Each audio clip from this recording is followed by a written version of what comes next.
पड जाणं. एक बाई म्हणली, काय सांगावं महाराज, त्या चांडाळानं घराचा सत्यानाश केलाय, त्याच्या काय पाया पडू. मग कशी करती, मी जीव देणारे, नको देऊ. त्या नालायकानं जरी नालायकपणा केला तर तू जीव देऊ नकोस, कारण त्यानं नालायकपणा केला आणि तू जर जीव दिला तर तुमच्या दोघापासून जन्माला आलेले लेकरायचा उन्हाळा होईल. त्या लेकराय करता तू चांगली राह. आणि एक न एक दिवस त्या हरामखोराला त्याच्या बुद्धीत बदल पडल. तू वाग त्याच्या पुढं, कर त्याला नमस्कार, सणावाराला तरी पाया पड. ज्या दिवशी त्याचे मखरं गळतील, म्हणजे हातपाय थकतील, त्या दिवशी लक्षात येईल माझी बायको गाय होती, माझी बायको गायीसारखी होती. एक न एक दिवस त्याला पश्चाताप होईल. पण नवरा जर पेट्रोल आणि तुम्ही जर सरपंच झालात तर घर पेटायला उशीरच लागत नाही ना. मग तर आम्ही तयारच येत, काय तांगडीवरी करू करू लगेच आम्ही तर साऱ्या बरगड्या शेकून घेतो तुमचं घर फुकल्यावर. मग शेजारी याच्यासाठीच असते, भावकी याच्यासाठीच आहेत, भावतालची याच्यासाठीच आहेत. पण आपल्या चुकीच्या व्यवहारानं कोणी शेकून घेऊ नये याच्याकरता घरात दाबी जावी.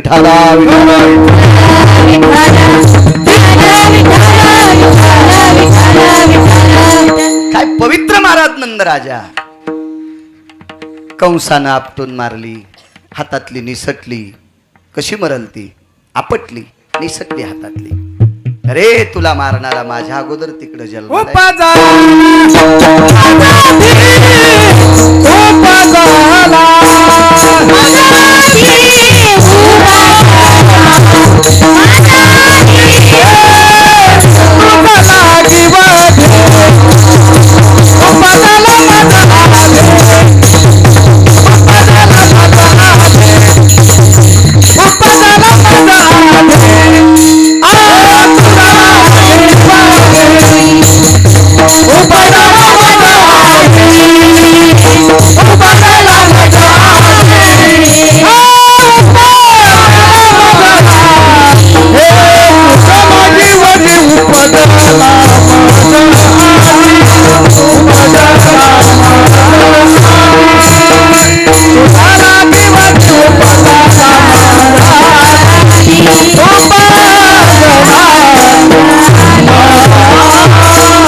मारण्यासाठी काही राक्षस पाठिले.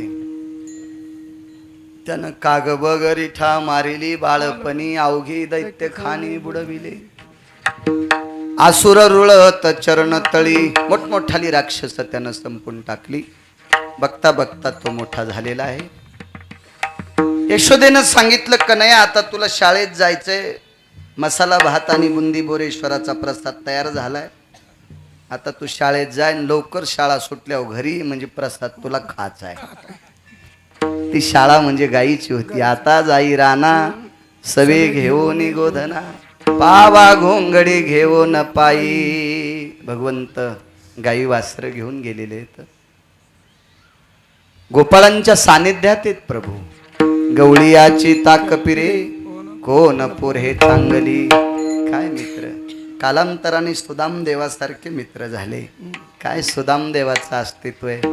महाराज कृतात्रेता युगातला वारकरी गंधमादन होते, की जिथं मारुती राहायला ज्याचा हेवा वाटत होता नाना, असं गंधमादन नावाचं वानर एक नंबरचं वारकरी. जगात पहिली त्याची समाधी सोन्याची केली बिभीषणानं. आणि गाव सोन्याचं दिलं, मसनवाटा पण सोन्याचा कोणाला दिला असेल तर जगातला 2 नंबरचा द्वापार युगातला वारकरी, त्याचं नाव आहे सुदामदेव, ज्याचा मसनवाटा पण सोन्याचा होता. महाराज सुदामदेव वारकरी इतकं तत्व. लक्ष्मणाच्या हातातला धर्माचा झेंडा मोडल्याच्या नंतर झेंडा उडून गेला आणि हातात काठी राहिली, तर लक्ष्मणाच्या कमरेचं उपरणं हे सुग्रीवानं दिलं. यायला घरून जाताना कपडे नव्हते जास्त, पांढरं उपरणं लक्ष्मणाच्या कमरेला बांधलेलं होतं. गंधमादन नावाच्या वानरानं ते उपरणं कमरेचं सोडलं, ती काठी स्वतःच्या इथं हातात बाजूला खोसली, त्याच्यातून रक्त बाहेर आलं, त्या रक्तामध्ये उपरणं भिजवलं आणि त्याची धर्माची पताका गंधमादनानं केली. म्हणून त्याची समाधी सोन्याची. पहिला वारकरी ज्यानं धर्माचा झेंडा सांभाळलाय, धर्माची पताका सांभाळली, तो पहिला वारकरी. आणि त्याच्यानंतरचा वारकरी कोण? सुदामदेव. तर पंढरपुरातला मालक भिकारी झाला असता. तर पंढरपुरातल्या मालकाला भिकारी होण्यापासून ज्यानं वाचिलं त्याचं नाव आहे सुदामदेव. वेगात सांगतो, 2-4 मिनिटात 1 वाजलाय. दुर्वासाचा शाप एका हरभऱ्यावर पडला, दुर्वासाचा शाप. आणि दुर्वासानं सांगितलं, हे हरभरे जो कोणी खाईल तो भिकारी होईल.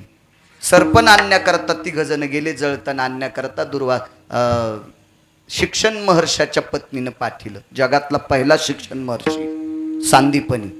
आणि सांदीपनीच्या पत्नीनं कृष्णाला, सुदामदेवाला आणि अजून एक चंद्रसेन नावाचा भक्त आहे, देवाचा मित्र आहे, या 3घांना पाठिलं. हे 3 जण गेल्याच्या नंतर सुदामदेवाला माहीत होतं, एकट्याला माहीत होतं या हरभऱ्यावर दुर्वासाचा शाप आहे. पाऊस आला, 3 फांदीवर बसले. सुदामदेवाने एकट्यानंच हरभरे खाल्ले. रस्त्याने येताना देवानं सुदामदेवाला एका झाडाच्या आडंगी नेलं आणि विचारलं, सुदामा, मला वाटत नव्हतं तू इतका अप्पलपोटे असशील. काय बोलायचं बोल रे देवा, बोल, काय बोलायचं तर बोल. आमचे लोक भागवत सांगत असताना म्हणतात, आता ऐका बरं का, काय सुदामदेवानं हरभरे खाल्ले बर का, म्हणून सुदामदेवाला देवानी शाप द्याला बर का, तू मला सोडून हरभरे खाल्ले तू भिकारी होशील. जरा वाचून सांग जाय सोंबळ्या, माणसं मरतील तू ह्या पुढचे नालाय का. पाहुणी ग्रंथ करावे कीर्तन, वाचून बोललं पाहिजे महाराज. देव कसा शाप देईल, देवाच्या किती प्रिय सुदामदेव. ऐका 2 मिनिटात. ही सगळी हरभरे खाल्ली आणि देवानं विचारलं, सुदामा, अरे चंद्रसेन गरीब ब्राह्मणाचं पोरग होत रे, त्याला द्यायला पाहिजे होतेस रे चिमुटभर. जाऊ दे, मी दही दूध खाल्लेलं आहे, मी श्रीमंताचं पोरग आहे. पण सुदामदेवा, गरीब ब्राह्मणाची किंमत करायला पाहिजे होतीस का. ते गरीबाचं पोरग होतं, त्याला चिमुटभर हरभरे का नाही दिले. सुदामदेव सांगतात, कन्हैया, त्याला ऐकू जाणार नाही असं बोलतो, जरा लांब चल ना. लांब गेले. सुदामदेवाचे डोळे भरून आले. देवानं सांगितलं, सुदामा, रडून जिरू नकोस, रडण्यानं संपत नाही. तू एकट्यानं खाल्लंस, तू अप्पलपोटे आहेस, तुला दुसऱ्याची किंमत नाही. काय बोलायचं तर बोल देवा, पण खरं ऐक एकदा. काय खरंय, आपण घरून निघताना दुर्वासाला भिक्षा दिली नाही. हरभरे एवढेच होते, ते हरभरे गुरुमातेनं माझ्या जो दिले. गुरुआई साहेबांना सांगितलं, हे 3 जण तुम्ही हरभरे खा. पण दुर्वासानं सांगितलं, मला दिले नाही, यांना दिले. हे हरभरे जो कोणी खाईल तो दरिद्री होईल. देवा, तू तर मला किती आवडतोस नाही सांगता येणार रे, पण त्या गरीब ब्राह्मणाचं पोरग सुद्धा भिकारी होऊ नये याच्याकरता मी त्याला हरभरे दिले नाही.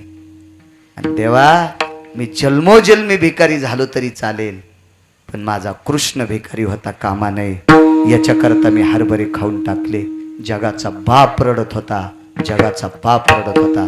नाना, या कर्तव्यातून याचं कर्ज देवाच्या डोक्यावर झालतं, याच्यातून उत्तीर्ण कसं व्हावा म्हणून सासरवाडीतून धन आलतं देवाच्या. एक मणी आलता, सत्रजित सासराई होते आणि त्यांनी श्रीमंतक मणी देलता. ते 21 क्विंटल 78 किलो 44 तोळे सोनं देत होता, म्हणजे 22.25 क्विंटल रोजचं सोनं देत होता. ह्या सोन्यानं काशीत जीर्णोद्धार केला, आक्रूर घाट बांधला. जसं बोरेश्वराचं मंदिर, तिथं आक्रूरेश्वराचं लिंग स्थापन केलं आणि तिथं अन्नसत्र केलं, धन शुद्ध केलं सासरवाडीतलं, आणि पुन्हा सुदामदेवाचं गाव सोन्याचं बांधलं. हे सुदामदेव सुद्धा बालपणी मित्र. सगळे गोपाळ एकत्रित केले, शिदुऱ्या सोडल्या. व्याधी निरशन विशारतायाम प्रसादे रस्तुम कवलम कवल. गोपाल कृष्ण भगवान की जय. विठोबा ज्ञानेश्वर माऊली, ज्ञानराज ज्ञानेश्वर माऊली. जय जय शिंके लावी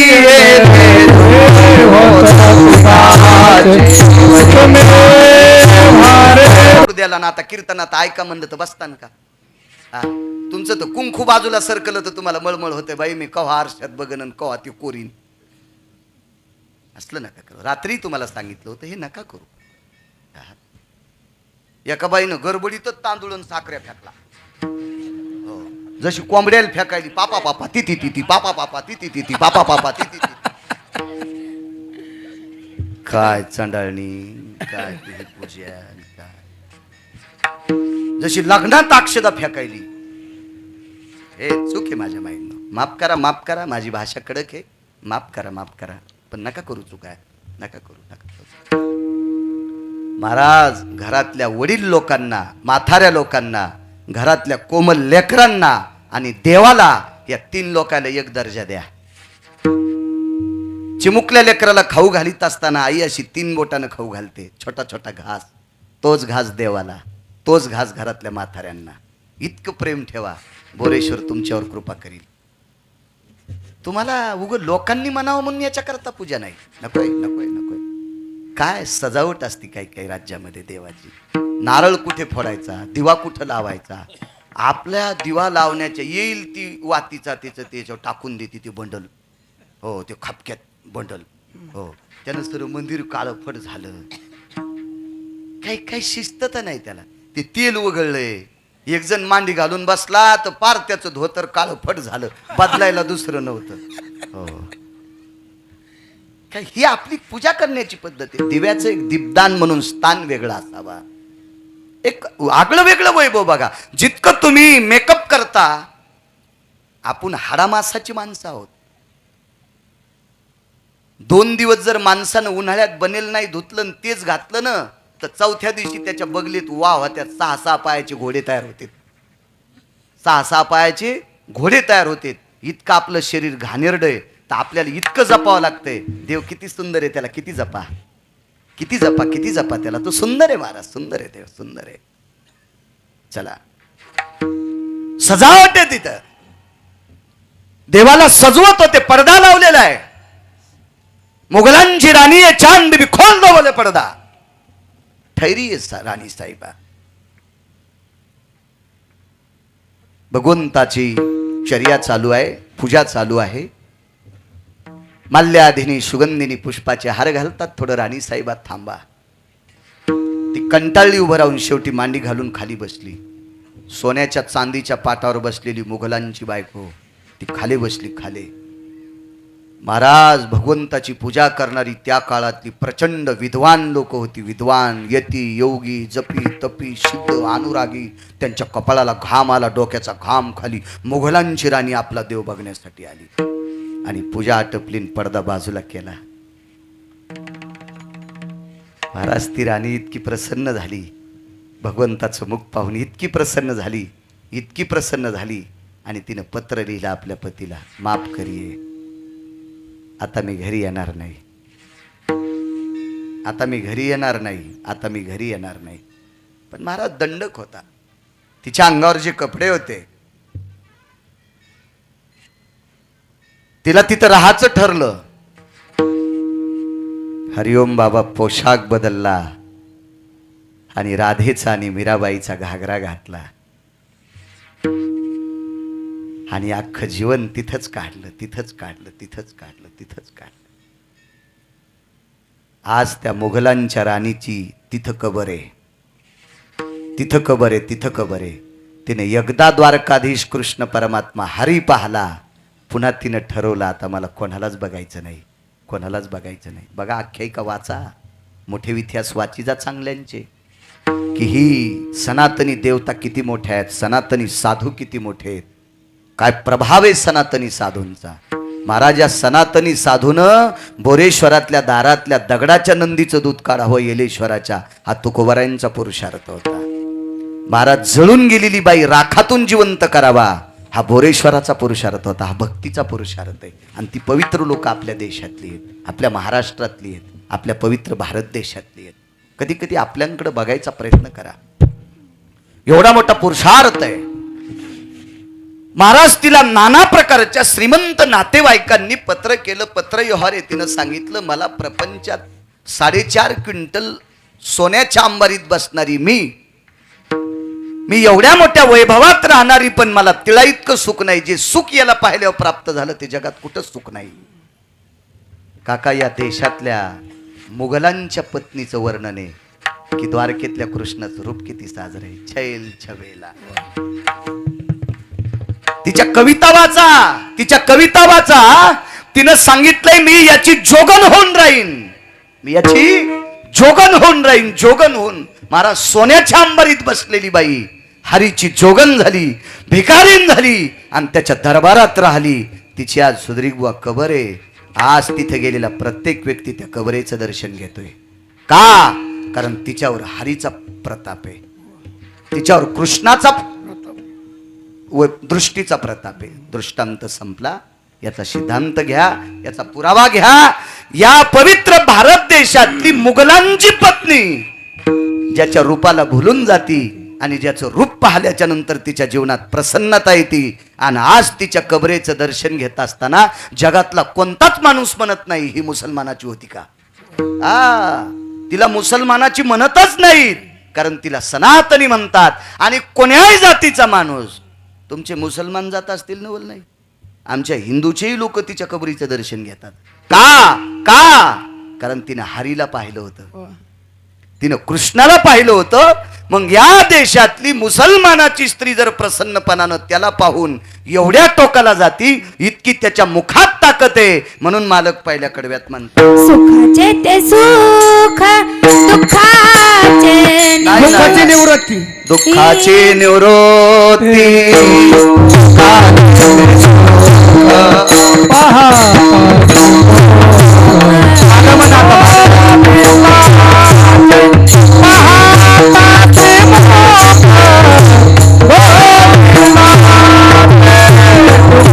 निवृत्ती बाई, दुःखाची निवृत्ती, सुखाचे ते सुख प्राप्त झालं. सुख काय मोठं वैभव. वा वा.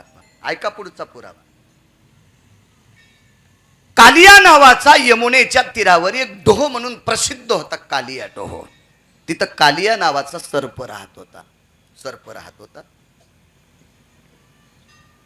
आणि त्या कालिया नावाच्या सर्पाने उद्रेक केला. काय उद्रेक केला माहितीये?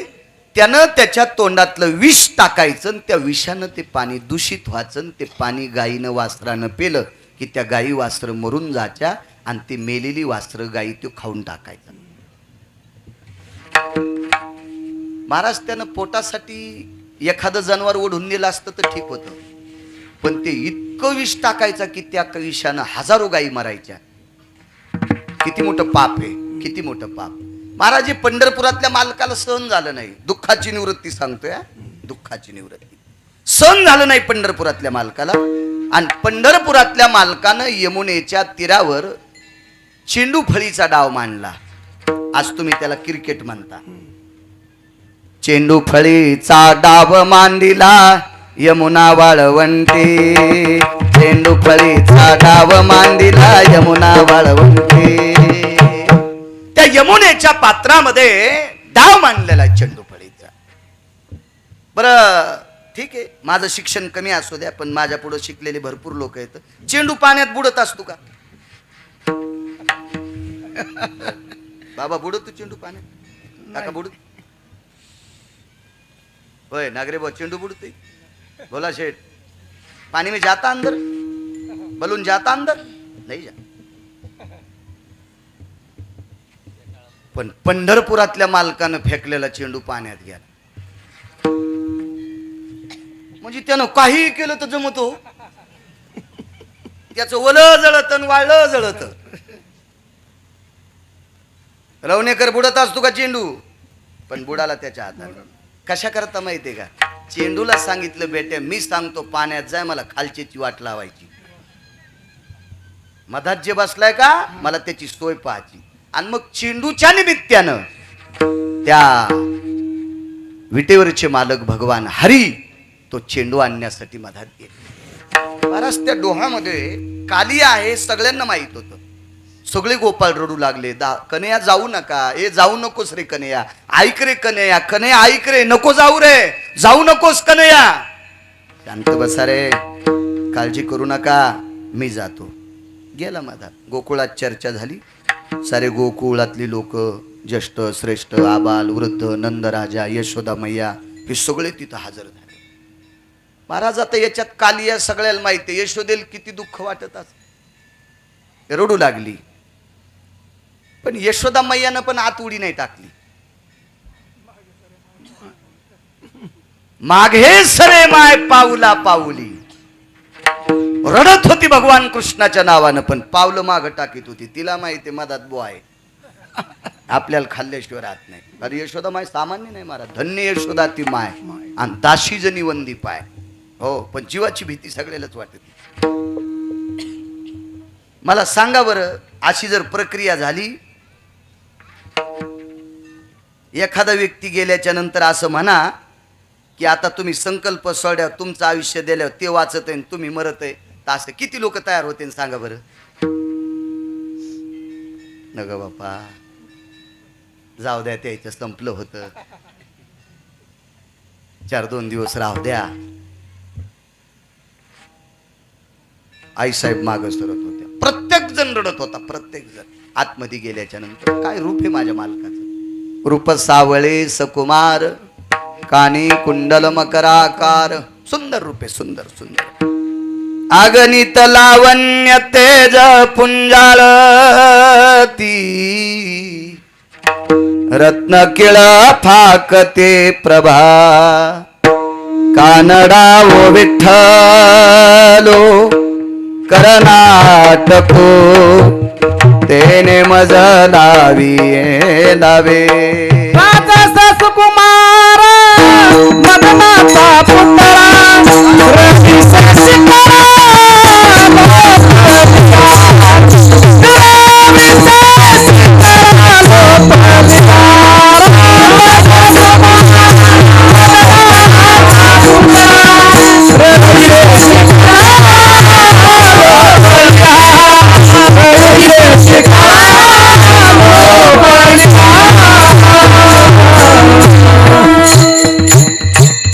मदनाचा पुतळा आहे, राजस सुकुमार आहे, कानी कुंडल मकराकार, स्वरूप संपन्न आहे. पाहिली या वेध लावी, बैशे जीवी जडोनी.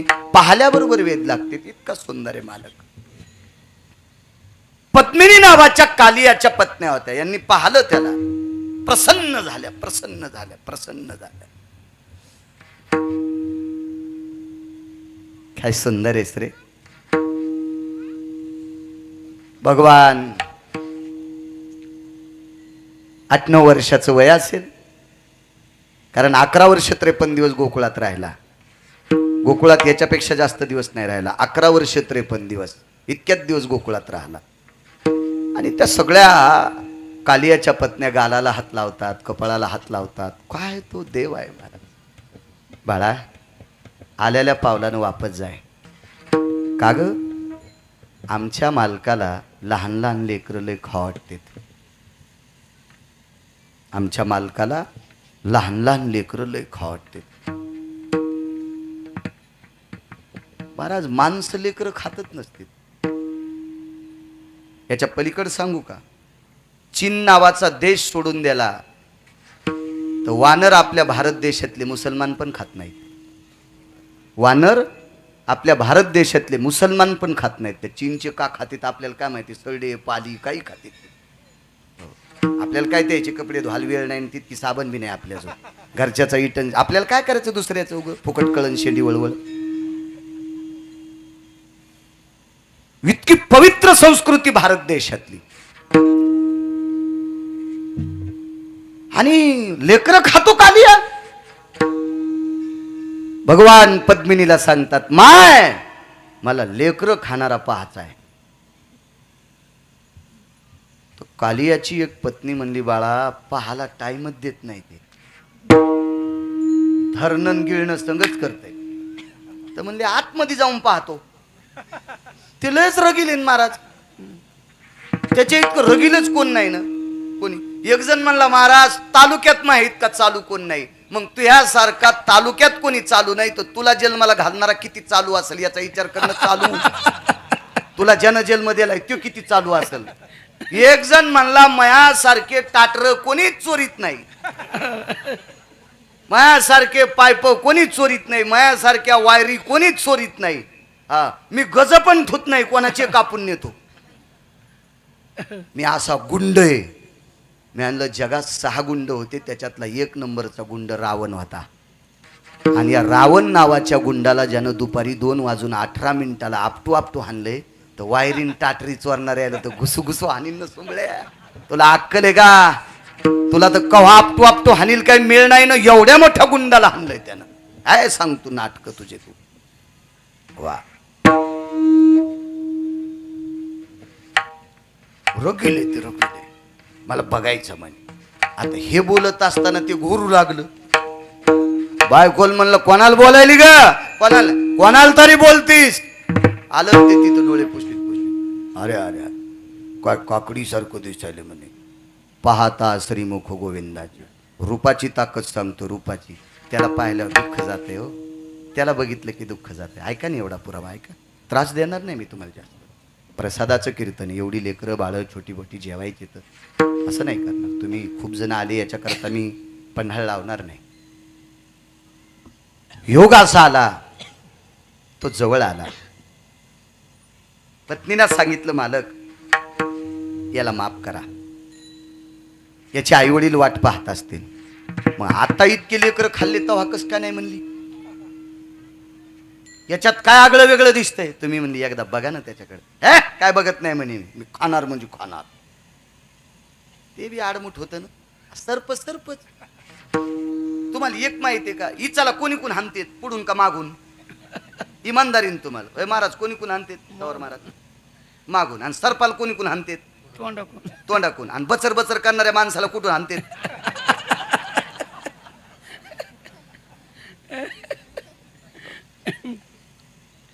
इतकं चांगलं नवरा वागून जरी बायको नीट वागत नसेल तर कुठं हाणतेत?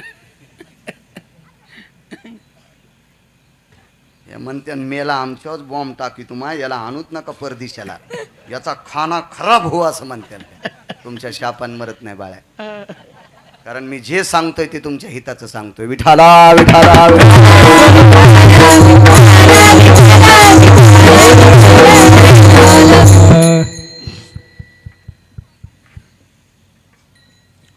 सरक बाजूला. बिलगुंदार भगवंतानं पद्मिनीला हाताला स्पर्श केला आणि सांगितलं माय काळजी करू नकोस, तू मला सोड. माझ्यामुळं तुझ्या नवऱ्याचा दात तुला पण लागल, माझ्यामुळं तुझ्या नवऱ्याचा दात तुला लागल, मला सोडून दे. धरू जाता सापडेना. इतका बेजार झाला कालिया, इतका बेजार. त्याला पाण्यात घाम भागवत बुवा, पाण्यात घाम येत असतो का सुधरिक बुवा, पाण्यात घाम. इतका बेजार. ह्या कोपऱ्यात एकदा, त्या कोपऱ्यात एकदा, त्या कोपऱ्यात एकदा, ह्या कोपऱ्यात एकदा. शेवटी पंढरपुरातल्या मालकानं त्याची शेपटी हातात धरली, टाळूवर उभं राहिला. कालिया भक्त होता बोरेश्वराचा. कालिया कोणाचा भक्त होता? बोरेश्वराचा. ज्या वेळेला हरी नावाचा देव, भगवान द्वारकाधीश, पंढरीतला मालक कालियाच्या डोक्यावर नाचत होता, त्यावेळेला त्याच्या तोंडातून रक्त येत होतं आणि कालियाने बोरेश्वराला हाक मारली. बोरेश्वर पळत गेले. पण देवाला माहित होतं बोरेश्वर आल्यावर मला म्हणणार आहेत माझ्या भक्ताला वाचव. पण बोरेश्वराला बोलायला जागाच ठुली नाही.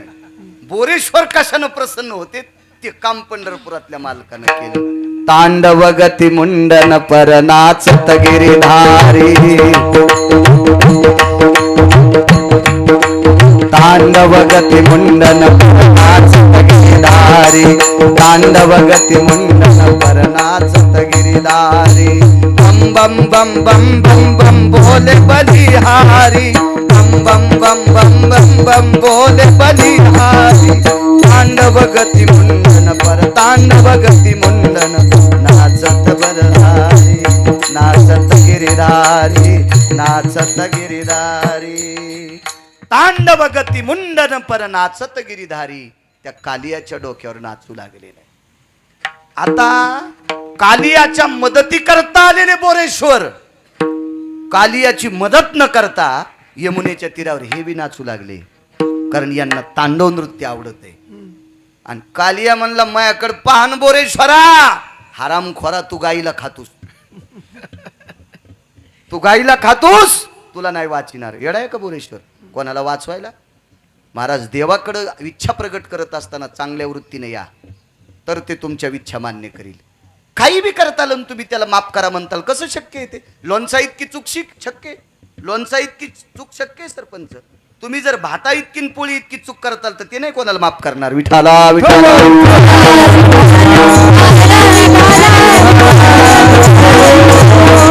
हो.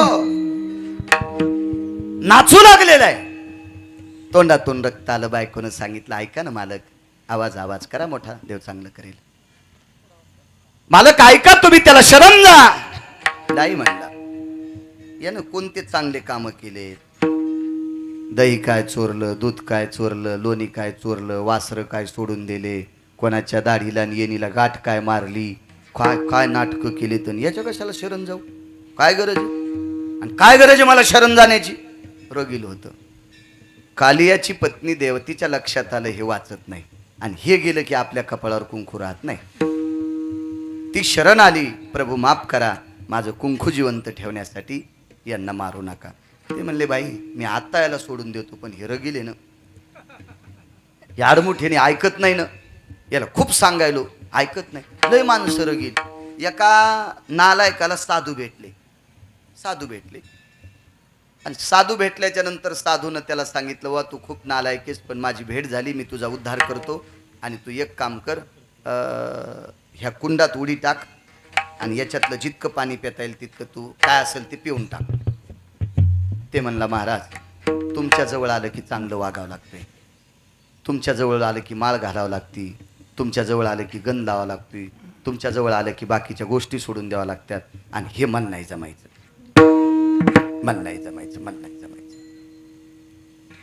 नाही म्हणले आपण मग त्या जमते. फक्त तू याच्यातलं एक थेंबभर जरी पाणी प्यालास तर तुला सांगायची गरज नाही, तुझा आपण मग त्या उद्धार होतोय.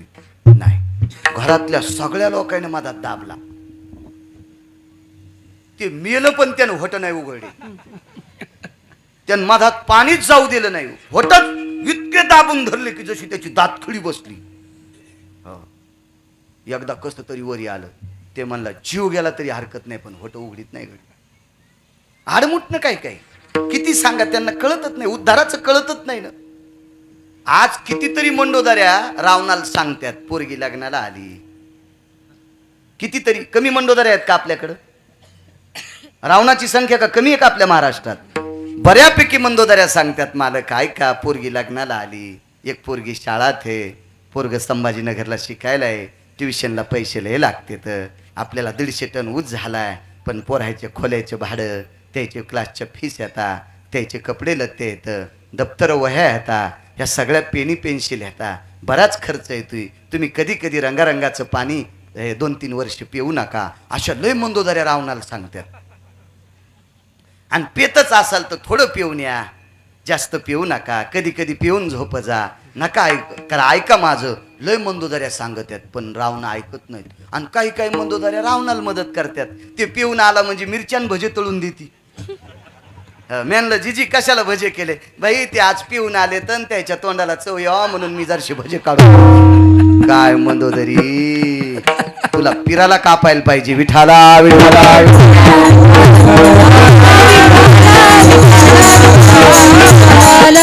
काय काय काय संसारात वितंड बाधे. नका चुका करू. घाण झाकून नका, घाण उघडी ठेवा की जेणेकरून त्याचा वास आल्यावर लोक लांब जातील. घाण कधीच झाकायची नाही. एका बाईच्या दारात कुत्र्यानं संडास केली. कुत्र्याला कळतं का आपलं का दुसऱ्याचं दार आहे? त्याला काय कळत? लय कुत्रे येडपट, त्याला झाडं कळत नाहीत, मोठ्याच्या गाड्या कळत नाहीत. कुत्रे आहेत ना, काहीच नाही. मंदिर उघडा असल्यावर देव पण कळत नाही कुत्र्याला. कुत्रेच असते. त्याच्या समजता का कुत्ते कुकुई? नाही समजता. कुत्ताच राहील. बोले क्या हो, गाडी पळाली माग पळण. आता याचा गाडीचा काय दुश्मनपणा आहे का? गाडी ज्यानं तयार केली त्यानं याचं काय घर फोल्ड होतं का? पण पळतच राहते कुत्रे. आमच्या गाडीच्या मागं कुत्रं लागलं आणि त्यानं धरली गाडी, बोचरं झालं. त्याचे 2 दात गाडीच्या त्या रबलात आले चिटकून, रबलात बोचरं झालं कुत्रं, पण डसलंच गाडीला आमच्या. लय कुत्रे काय काय 2-2 पायाचे पण कुत्रे असे, कोणाला डसतेन, कोणाला वरबाडतेन, कोणाला रक्त काढतेन. लयच बेकार कुत्रे बापा, लयच अवघड काय काय कुत्रे. विठाला विठाला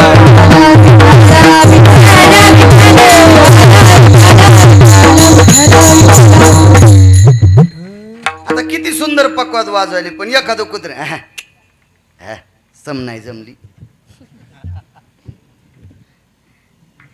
आणि कोण म्हणतं माहितीये का तुम्हाला, जैन चावणं गेल्यावर माळी घातल्यात ते. म्हणजे काल परवा दात पडल्यावर परमार्थात आलेत का, हे काड्या घालीत. पहिल्यासारखे महाराज राहिलेत नाही काय, शेपटी आले का गध्या आताच्या महाराजायला. अरे तू आमच्या जवळून गेला तर ढवळ्या कोंबड्यावानी वास येतून तू आम्हाला शिकितू का नालाय का. विठाला विठाला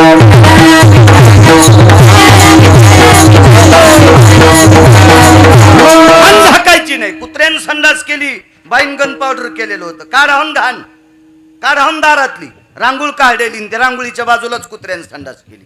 बाईन काढली नाही, परातभर माती टाकली. घाणीवर काय टाकली, माती. आणि मला बोललं दूध घ्यायला. म्हणलं मी काय बोक्या नाही, मी दूध पेत नाही.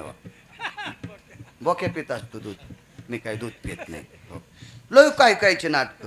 मी दूधच घेईन, मी कपात घेत नाही, बुटात घेतो का काय सोंगो काय काय. मग काशी झाली. मी बशीत चार बशी मातुड्याची आहे ना सुंबळ्या, बशी मातुड्याची आहे. बशी हाडाची होत असती का, फोडावर बशी काय निघतंय, चिनी माती येते, माती येते माती. लोय नाटक. माझी काशी झाली. आणि मी का नाही लग्नातलं हवन झाल्यावर खातच नाही. मी आधी खातो, स्वयंपाक गरम येतो रग. हो. आणि काशी केली हे नाटक. ज्याच्या संघ काशीला गेला का त्याचे तिकिटाचे पैसे दिले नाही, त्याची काशी केली. आणि ते इकडं आल्यावर म्हणतो मग काशी झाली. अरे इतका यम हानीन सुंबळ्या, तू इंचभर जागा ठोचा नाही लाल करायची. विठाला विठाला हे नाटक सांगणाऱ्याचा उतालाय. हो उतालाय उतालाय. महाराज हा संप्रदाय असा आहे, त्याच्यात नाटकात नाटक चालत नाही. तर संप्रदायात नाटक काय चालल महाराज. इथं नाही नाटक. येथे नाही खोटा चालत परिहार, जानशी अंतर पांडुरंगा किंवा बोरेश्वरा.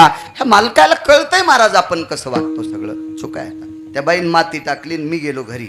आता जाता जाता मला वाटलं माती, मला शेतीचा नाद आहे. मेदेलीन सरपंच त्याच्यावर पाय. आता पाय दिल्यावर नंतर कळालं बुवा अध्यक्ष मला गार लागले काहीतरी.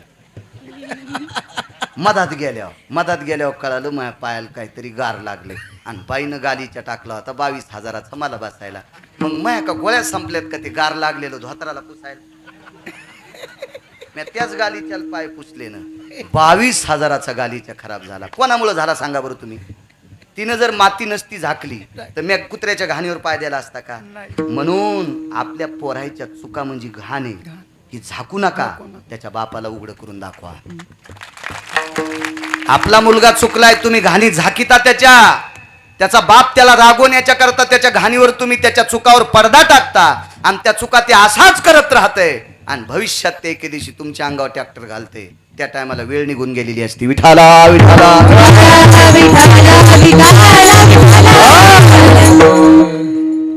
महाराज प्रयत्न केला पण ऐकत नाही कालिया. काय करावं काय करावं. शेवटी कालिया भगवान पद्मिनीला म्हणले, माय हे मूर्ख आहे, हे नालायक आहे. कालिया म्हणला, खबरदार जर मला मूर्ख म्हणशील तर मला कस काय नालायक म्हणशील. देवाला बोलू लागलं.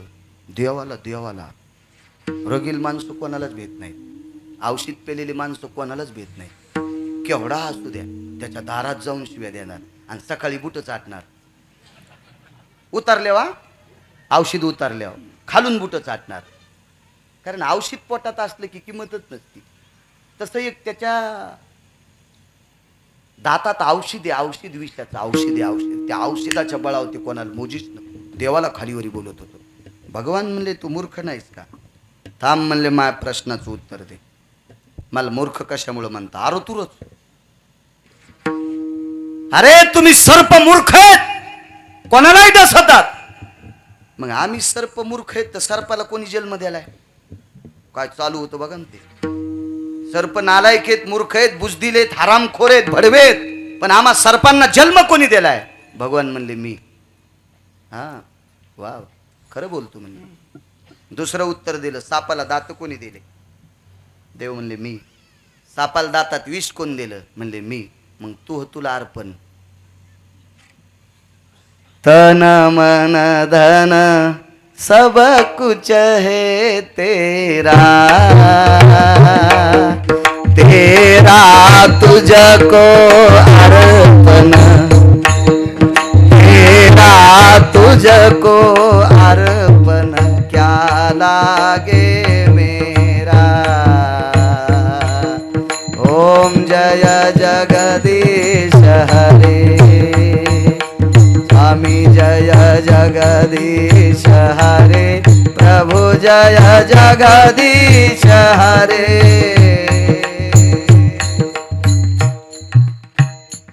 तन मन धन सब कुछ है तेरा, हे सगळं तर तुझं आहे, तेरा तुझको अर्पण, हे सगळं तुला अर्पण केले, क्या लागे मेरा।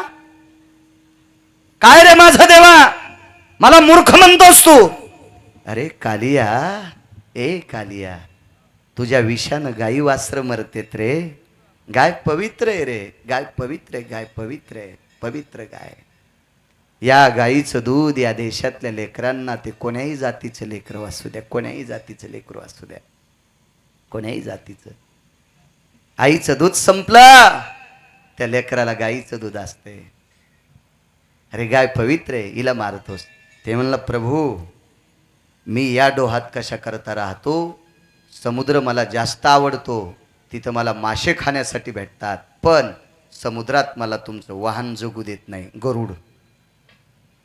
मुखाची ताकद बघा, मुखाची ताकद, मुखाची ताकद, आणि तुमचा गरुड मला वाचू देत नाही। एक सिद्धांत असा आहे, मग गरुडाला यमुनेच्या डोहावर येता येत नाही का? त्याचं कारण आहे, गरुडाच्या हातानं एका साधूला त्रास झालता, गरुडाची चोंच लागली, गरुडाच्या पायाचे नख लागले, आणि त्या दिवशी त्या साधूनं शाप दिला, गरुडा तू एवढ्या परिसरात आला की तुझ्या शरीराचे 1000 तुकडे होतील। मग तिथं गरुडाला जाता येत नव्हतं, म्हणून कालिया त्या डोहात राहत होता, त्या डोहात कालिया राहत होता।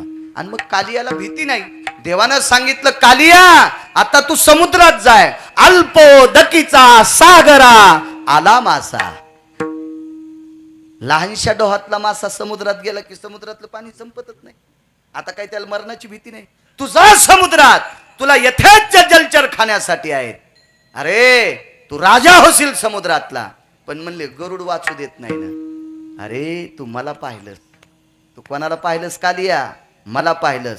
मग मला पाहत असताना तुझ्या पोटात आनंद नव्हता, तू काय पवित्र नव्हतास, रागानं मला पाहिलंस। तू कोण्याही दृष्टीनं मला पाय, तू कोण्याही दृष्टीनं मला पाय, पण तू इतकं पवित्र झालास, आता गरुड तुला खाणार नाही, गरुड तुला नमस्कार करील। असं कसं बोलता म्हणे देवा, गरुडाचं माझं भांडण आहे आणि गरुड मला नमस्कार कसं काय करीन? ऐक कालिया, माझ्या पायाच्या पदमुद्रा तुझ्या टाळूवर उमटलेल्या आहेत, आणि तुझ्या टाळूवरचे पाय हे माझ्या पायाच्या पदखुणा येतात, आणि माझ्या पाऊल खुणा पाहिल्याच्या नंतर गरुड आजपासून तुला खाणार नाही, उलटा तुला नमस्कार करील। कधी कधी समुद्रावरून जात असताना तुझ्याकडे थांबेल आणि तुला नमस्कार करील। कालिया समुद्रात गेला आणि काय कालिया रडत होता। पत्न्यांनी सांगितलं, मालक तुम्हाला कधीच म्हणत होते मी, तुम्ही त्याच्याकडे एकदा प्रसन्न मनानं पहा। महाराज गायी खाणारा कालिया आवडीनं एकदा देवाला पाहिलं तर कायमचं गरुडाचं त्याचं भांडण दुःख संपलं, ही त्याच्या मुखात ताकद आहे। दुःखाची निवृत्ती सुखाचे ते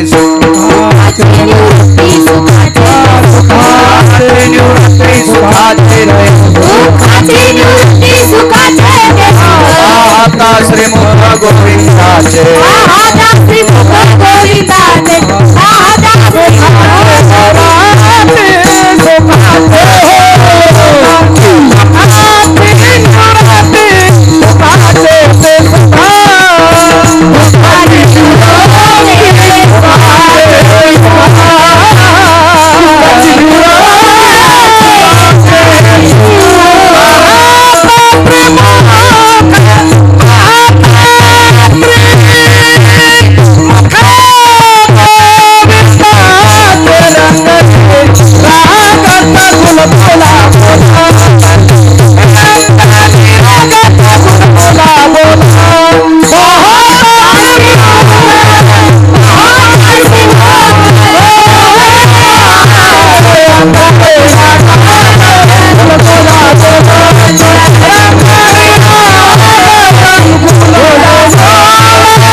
तुमच्या जवळच राहू द्या. हो, रात्री बाळू काकाकडे देऊ लागले, म्हणलं त्याचं लोखंडानं बरं चाललंय, ही झोळी तुमच्या जवळच राहू द्या. आणि मोह हरभऱ्यानं, कापसानं, तुरीनं, हळदीनं, गव्हानं, ज्वारीनं मोह बरं राहिले, तुमच्या झोळीत भस्म आहे, आम्हाला लागन. हो, त्यांना चांगल्या चांगल्याला अंगुरा लावलाय. राहू द्या बाळू काकाला आणि मला पदशीर. विठाला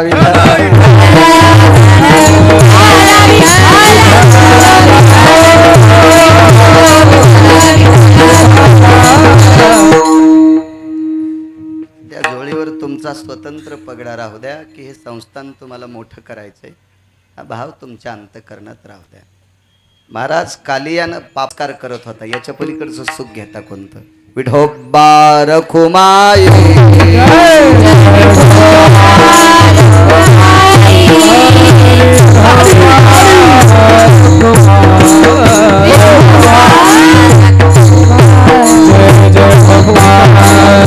आणि वसुदेव देवकीच्या पुढे उभा राहिलेला आहे झाल्याबरोबर. कारण देवाला गर्भवासाची चटके नसतात. अवतार 7वा बघा किंवा 8वा बघा, कुठलाही बघा, 7व्या अवतारातलं जर पाहायला गेलं, अयोनी संभव जन्मदा राघव. अयोनी संभव, गर्भवासाचे चटके नाही. महाराज 8 वर्षाचा मुलगा जन्माला आला म्हणजे गर्भवासाचा चटका असेल का तो? याच्यातून अलिप्त आहे जगाचा बाप. आई वडील बंदी शाळेत आहेत, एका कारागृहात आहेत. महाराज हा वसुदेव देवकीच्या एका कर्माचा फटका आहे. माझ्या माईंनो, माझ्या माऊल्यांनो, ऐका, संसारात कमी अधिक जर दुःख असेल तर ती पचवण्याची क्षमता ठेवा. ते दुःख पचवण्याची क्षमता ठेवा.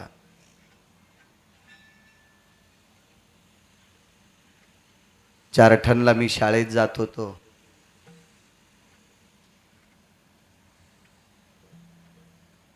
आमच्या 42 पैकी आम्हा 3 जणांना सायकलच भेटली नाही. त्या 3घात मी एक होतो.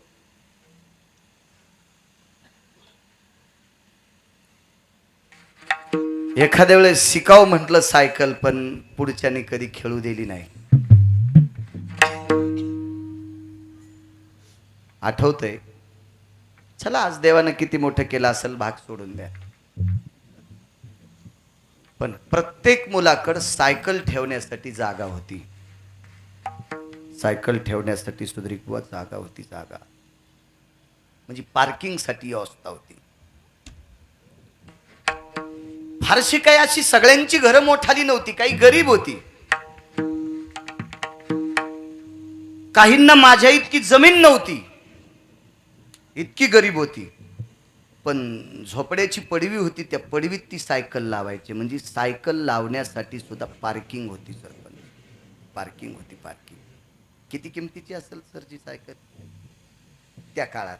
200-250 रुपयाची. अध्यक्ष, 200-250 रुपयाची सायकल. किडनीची किंमत करता येते का तुम्हाला? आणि जरी करता आली काका, ती मिळाली पाहिजे ना. कोणाची बहीण देईल, कोणाची बायको देईल, कोणाची आई देईल, कोणाचे बाबा देतील, कोणाचा मुलगा देईल, पण ती झाली पाहिजे ना मॅच. तुमच्या आमच्या हातात आहे का? माझा पक्ष पंढरपुरातला आहे. मी कोण्याही राजकारण्याला नाव ठेवत नाही. आणि कोण्याही राजकारण्याला मनापेक्षा जास्त चोंबाळीत नाही, कारण राजकारणी राजकारणीच असतात. त्यांची त्वचा गेंड्यापेक्षा कडक असते. त्याच्या त्रिशूळ घुसत नाही, त्याला गोळी लागत नाही, त्याच्या विरोधात गेलं तर ते तुम्हाला वाचू देत नाही, इतकं मात्र खरं असतंय. म्हणून आपला पक्षाचा मालक कोण? राजकारणात. उगाच एखाद्याचं नाव घेतल्यावर तुम्ही म्हणताल त्या पक्षाचे का. तर स्वर्गीय मोठे टोपे साहेब यांना 22 वर्षाच्या तरुणाचं हृदय टाकलं होतं. 22 वर्षाचा तरुण अपघातात गेला आणि ते हृदय भेटलं. ते हृदय टाकलं चेन्नईला टाकलं. एअर ॲम्ब्युलन्सनं नेलं स्वर्गीय अंकुशरावजी टोपे यांना. पण डॉक्टरनं सांगितलं 9वा दिवस पाहिल्याच्या नंतर हे हृदय सक्सेस झालं. पण त्याच्या आदल्या दिवशी 4 तासानं स्वर्गीय टोपे साहेबांची प्राणज्योत मालवली. भेटू शकतं का हृदय? काय कमी असेल त्यांच्याकडे? सायकल केवढ्याची आहे? 200 रुपये. 200 रुपयाची त्या काळात. आज माझा जन्म 83चा. माझ्या लहानपणची सायकल फक्त 200 रुपयाची. पण ती सायकल ठेवण्यासाठी सुद्धा पार्किंग होती. मग या शरीरातल्या एका पार्टाची किंमत किती असेल? तर हे सुखरूप ठेवण्यासाठी याच्या रागाला पार्किंग करा. हे रागानं संपतं बरं का. रागानं बऱ्यापैकी लोक आत्महत्या करतात, औषध पेतात, गळफास घेतात, पेटून घेतात, विहिरी बारवं पाहतात. तर माझ्या माईंनो त्याला पार्किंग करा, पार्किंग. काही वेळापुरता राग आवरत नसेल तर राग आल्यावर याच्या पिंडीपाशी येऊन रडा. या बोरेश्वराच्या दरबारात त्याच्या जवळ रडा. एक ना एक दिवस तुमच्या रागावर तो मात करील आणि तुमचं कल्याण करील. हरामखोरांपाशी रडत जाऊ नका, नालायकापाशी रडत जाऊ नका. तुम्हाला एक सांगू का, दुःख एक तर देवाला सांगा, नाही तर संतांना सांगा. माणसाला सांगूच नका दुःख माणसाला. भरोसाच नाही यांचा. हे कव्हा पुढच्याला जाऊन 6 नळ्यानं पेरतेन म्हणून. महाराज तुम्हाला आणि मला जिवंत किती दिवस ठेवायचे, कोण्या दिवशी मळ्यात नेऊन फुकायचं ज्याच्या हातात आहे त्याला जगाचा पाप म्हणतात. आणि ह्या जगाचा पाप ज्या ह्याच्या पोटी आला त्यांच्या मायबापाला बंदीशाळेत राहावं लागले. मी कोण्या बेश्रमाचा पाला आहे? आपली काय परिस्थिती, काय लायकी आहे आपली, काय अधिकार आहे आपला? कर्मानुसार प्रत्येक जण दुःख भोगत असतो. ज्याच्या त्याच्या प्रारब्धानुसार जे काय मागचं कर्म असेल त्यानुसार होत असतं. कधी कधी काही माणसं तिळा इतकी सुद्धा चूक करीत नाहीत, पण त्यांचं चांगलं होत नाही का? मागचं गठुड आहे तो या भावा सापडला. एका तिळा इतकी काही माणसाचं जीवन बघितल्यावर खरंच डोळ्यात पाणी येतं. खरंच डोळ्यात पाणी येतंय. भागवत बुवा त्याने काहीच चूक केली नाही हो, पण देव असं यांचं का करत असेल तर त्यांचं मागचं कर्म खोटं होतं. आज ते चांगलं वागतेत, पण मागचं गठुडं जोपर्यंत संपत नाही का तोपर्यंत नाही. एक सांगू का तुम्हाला, एक जणाचा बाप मेला, बँकेवाले माणसं घरी आले. म्हातारं मेलं ते. 7-8 वर्षाला बँकेवाले घरी आले. बँकेवाले घरी आल्यावर त्या पोराला जरसा घामच आला. काय साहेब काय नाही म्हणले, आम्हाला चहा प्यायचा. ते म्हणले हे बेटे चहा पिऊन काहीतरी कर्जाचं सांगतील व आमच्या म्हाताऱ्यानं मरायच्या आधी काही पाईपलाईनचं काही काढ होतं का काय माहिती. पण त्याला माहित होतं म्हातारं मंदिरातले लाईट घरात लाईत होतं. एकदाच लाईट चमकायचा, एकदाच.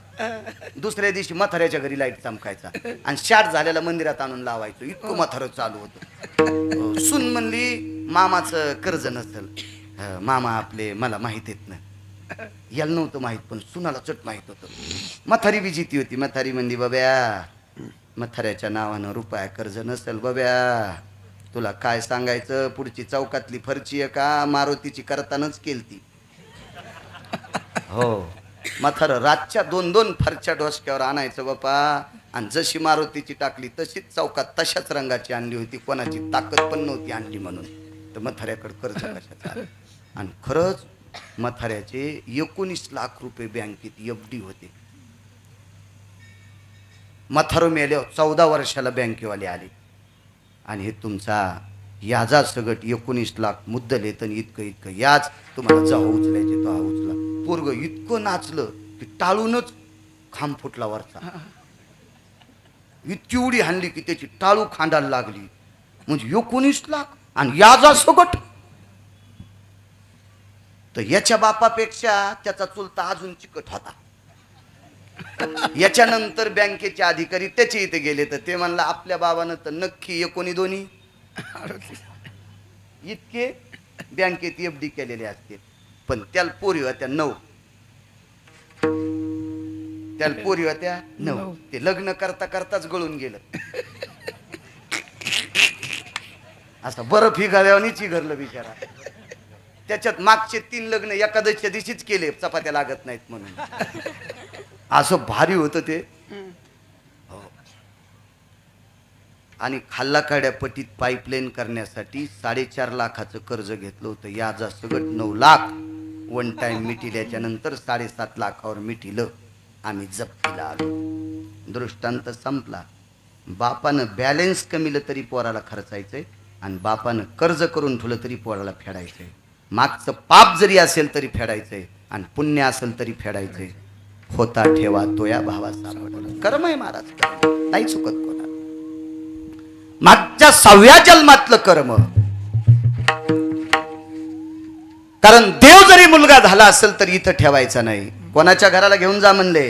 नंदाच्या घराला, नंदाच्या घराला माझा नाही गोकुळाला,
नंदाच्या गोकुळाला घेऊन जा.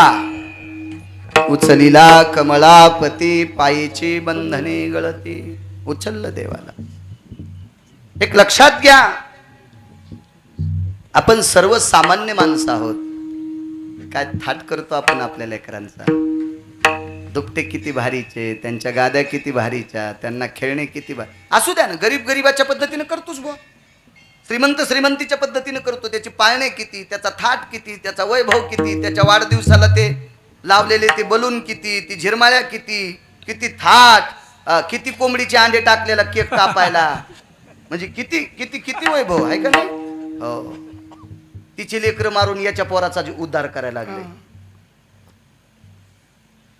आता तरी बरं झालं यायनं दुकानं टाकल्यामुळे शाकाहारी केक भेटायले. तर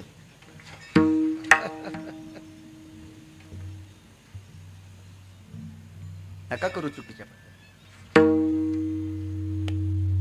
तेव्हा मी सरळ बोलणारा माणूस आहे.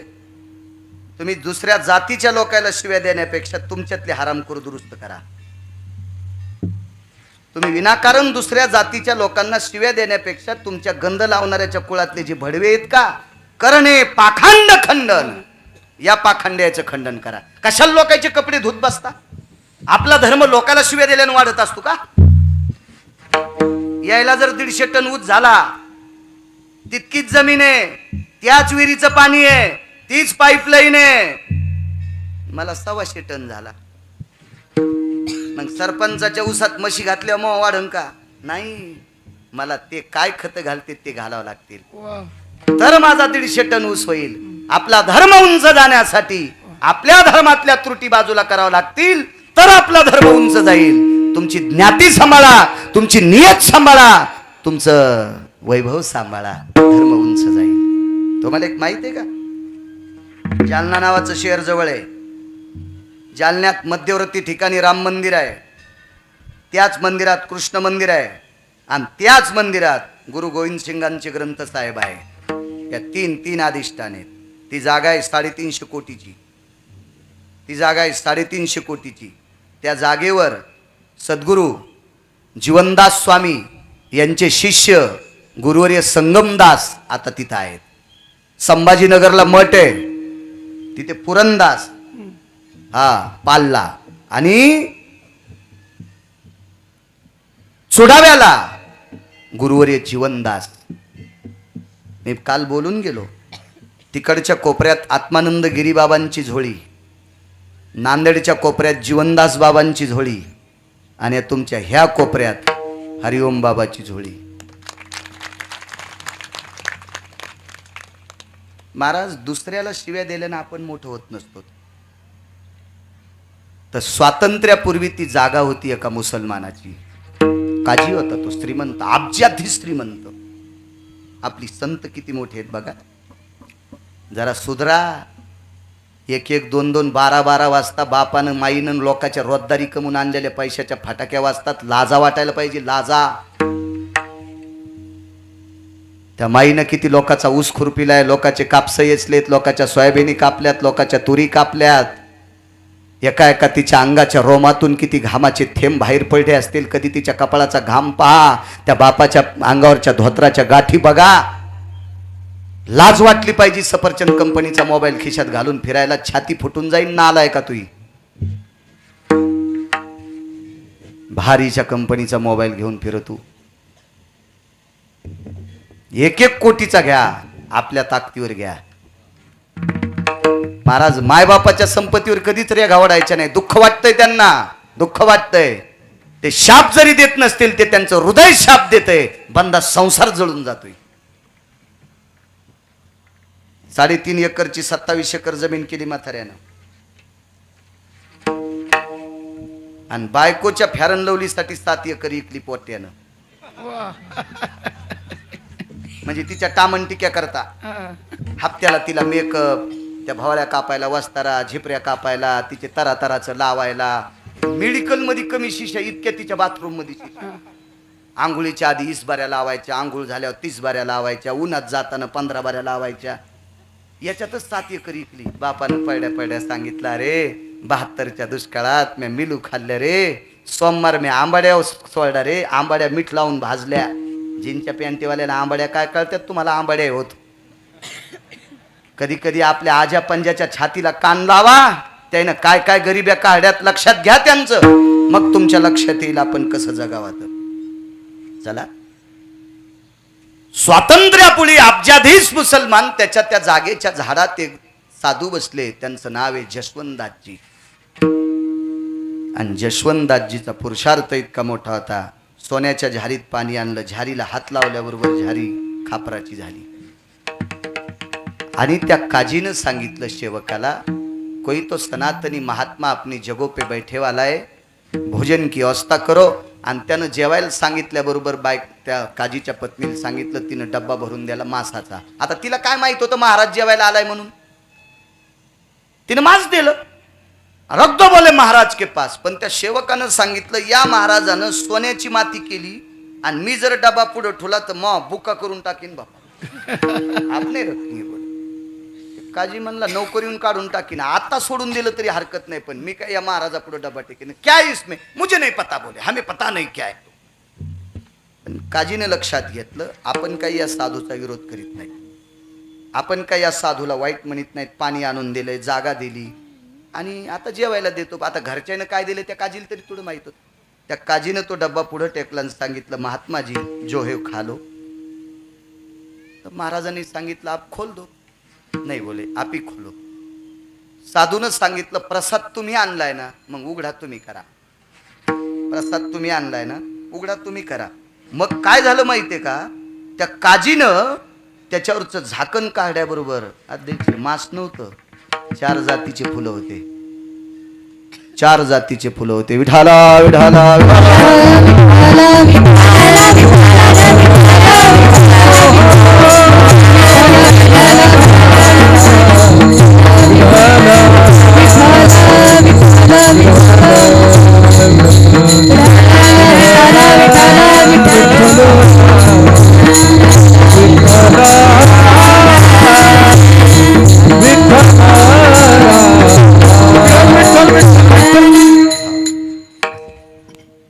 मागच्या वर्षी संध्याकाळच्या कीर्तनाला आलते.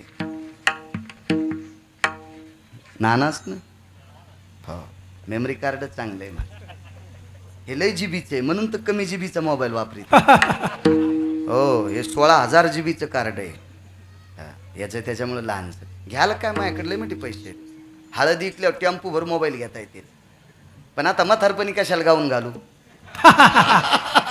हो, आता लोक लुगडं घातलं आणि कशाला म्हातारपणी चव घालायची लोक गाऊन घालून विठाला विठाला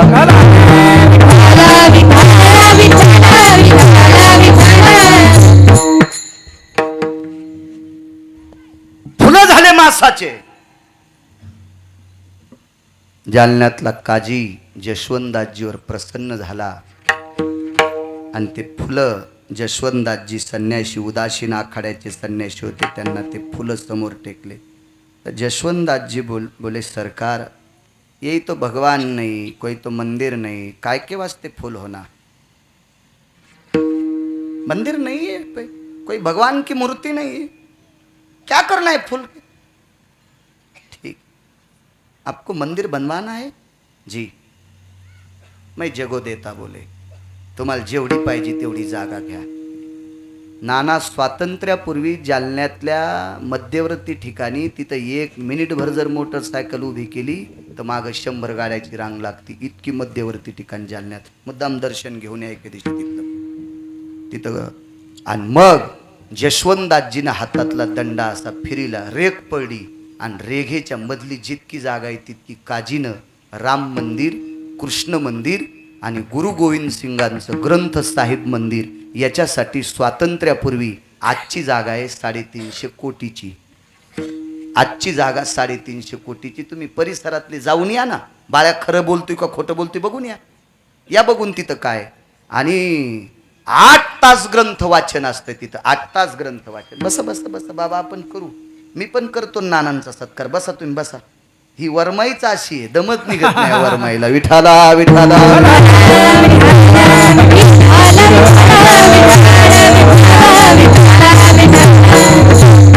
मलाही त्यांची कदर आहे ना मला काही मागायचं नाही पण एखादा कोणी मग भक्त असलात मी म्हणेन ना नाना त्याचं बरं करा इतकं सांगेल मला बायको जागवाय पुरता हाऊत भरून द्यायलाय मला काही इकडं तिकडं चुच्या घुसवायचं काम नाही पण कोणी आहेत ना मला मानणारे तर त्या म्हणेन बापा नानाला फोन लाईन नाना त्या गरीबाचं करा राव ऐकते ना मग त्याच्यामुळे मला तितका स्वार्थ आहेत ना विठाला विठाला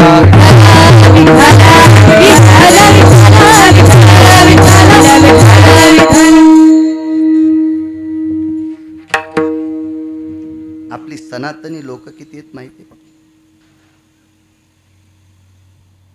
महाराज स्वातंत्र्यापूर्वीचा श्रीमंत मुसलमान गुडघे खाली टेकतोय आणि जसवंतदासजीला मुजरा घालतोय चांगलं बोला महाराज गळा भेट करायला मथरा आलं बोला ना चांगलं बोला तुम्ही जग तुमचं मित्र होईल बोला चांगलं कशाला लोकांची वरखंडे काढता पात्रता आहे का लायकी आहे का आपली लोकांची वरखंडे काढायला चांगलं बोला विश्व तुमचं मित्र होईल चित्त शुद्ध तरी शत्रू मित्र होती व्याघ्रही न खाती सर्पतया हे काय गांजा फुक्यान थोडंच लिहिले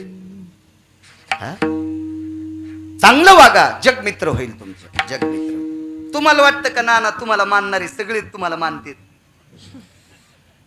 तुम्ही एका दिवशी काच खाली करू नका बरं एखाद्याला पाहिलं पाहत्याचे लाऊडस्पीकर बिना लाईनचे चलत येत बिना लाईनचेच ते बी पाऱ्यात जिल्ह्याच्या बाहेर आवाज जातो त्याचा दिल्ली ते गल्ली एका शाकंदात काय नसते आग्या मावळाच्या माश्या आता ज्यानं धुपन आणलं का त्याला कांदा काढू द्या त्यात आणि गण लावून चाललं का त्याला फुगूस तर डसा त्यात विठाला विठाला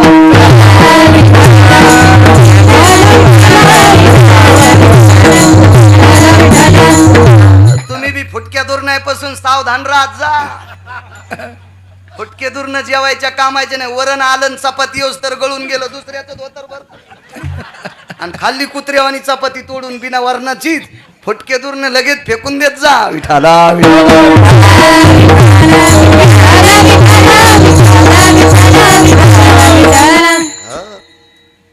या देशातल्या सनातनी साधूला या देशातला काजी जर नमस्कार करीत असेल तर या देशातला साधू किती मोठा विचार करा आज 350 कोटीची जागा आहे ती महाराज ती पावर आपल्या धर्म सांभाळणाऱ्यानं करा पण काय झालंय धर्म सांभाळणाऱ्याला इतके गंडला आलेत मग ह्यामुळं धर्म चाललाय. अरे सुंबळ्या, तू ह्या बापान सुरू केला का धर्म? तू ह्यामुळं चालायला? तुला बायको कदरली न तुला कुठं धर्म चालिता येत असतोय? हा, ती तुझ्या नावानं दोन दोन हातानं ठणठण बॉम्ब लायली, तू माईक आल्यावर धर्म सांगतो. लाट तिकडं. धर्म सांभाळण्याची ताकद त्याच्यात असावं ज्याच्या रक्ताच्या कणाकणात नाम आहे. हेची आम्हा करणे काम, बीज वाढवावे नाम.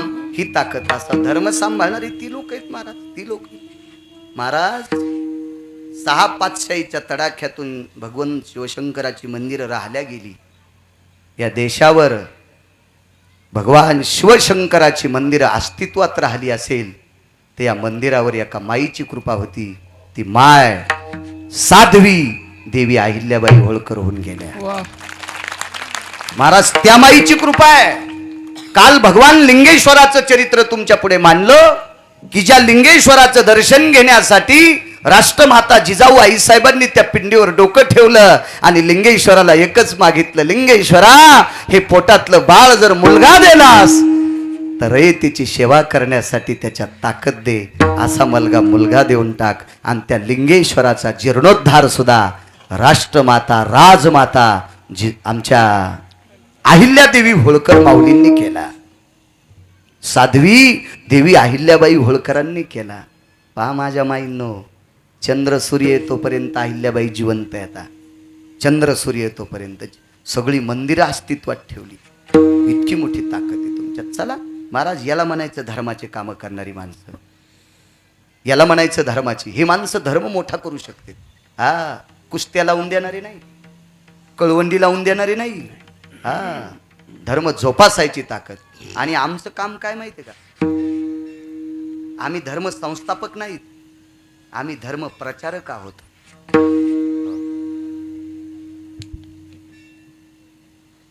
धर्मरक्षक पण नाही. धर्मरक्षक जर महाराज असेल तर बंदूक आहे का महाराजाजो? पाहिली का एखाद्या महाराजाजो तलवार बरच्या? नाही. मग आम्ही धर्म प्रचारक आहोत नाना. आम्ही फक्त बोरेश्वराचं नाव, पंढरपुरातल्या मालकाचं नाव, नाथबाबांचं नाव, सावताबाबांचं नाव, शेना महाराजांचं नाव, गोरोबा काकांचं नाव, ज्ञानोबाराय तुकोबारायचं नाव, भगवान गणेशाचं नाव, माता जगदंबेचं नाव, भगवान शिवाचं नाव, या नावाचा प्रचार करणारी आम्ही. जसे पुढाऱ्याचे प्रचारक असतात का कार्यकर्ते, तसे आम्ही देवाईचे कार्यकर्ते, भजन करणारे. आम्ही हे गणला अंगाला लावूनच घ्यायचे नाही. विठाला विठाला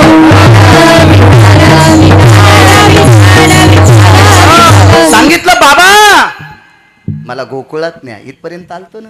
नंदाच्या घराला मजने येई गोकुळाला, घेऊन जा मला. उचललं, सुपात नेलं. किती पाळणे, किती काय काय काय दुखते, किती घेतो आपण, किती खेळणे.